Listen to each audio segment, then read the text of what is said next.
నమస్కారం. ముందుగా VGR news ప్రేక్షకులకి స్వాగతం. స్వామి, ఈ సంవత్సరం ఉగాది ఎప్పుడు వస్తుంది, ఎప్పుడు జరుపుకోవాలి, ఏ రోజు వస్తుంది?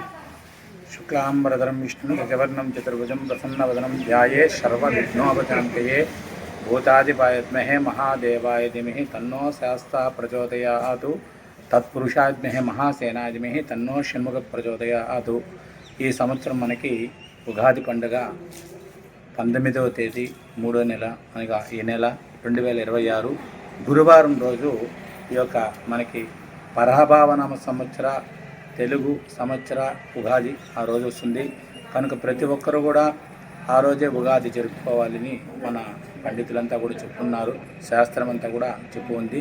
కనుక ప్రతి ఒక్కరు కూడా బేస్తవారం రోజున ఉదయం 6:50 దాకా అమావాస్య ఉన్నా కూడా తదుపరి పాడ్యమి ప్రారంభమయ్యి 20వ తేదీ ఉదయం 5:45 దాకా మనకి పాడ్యమి గడియలు ఉంది. కనుక బేస్తవారం రోజే ప్రతి ఒక్కరు కూడా ఈ యొక్క ఉగాది పండుగని జరుపుకోవాలి. ఆ రోజు ఉదయాన్నే తలస్నానం చేసి షడ్రుజోపేతమైనటువంటి ఉగాది యొక్క వేపపూత ప్రసాదాన్ని అందరూ కూడా స్వీకరించినట్లయితే ఈ సంవత్సరం అంతా కూడా ఐరారోగ్య ఐశ్వర్యాలతో ఈ యొక్క స్వామి యొక్క అనుగ్రహం చేత వర్తిస్తారని తెలియజేస్తున్నాం.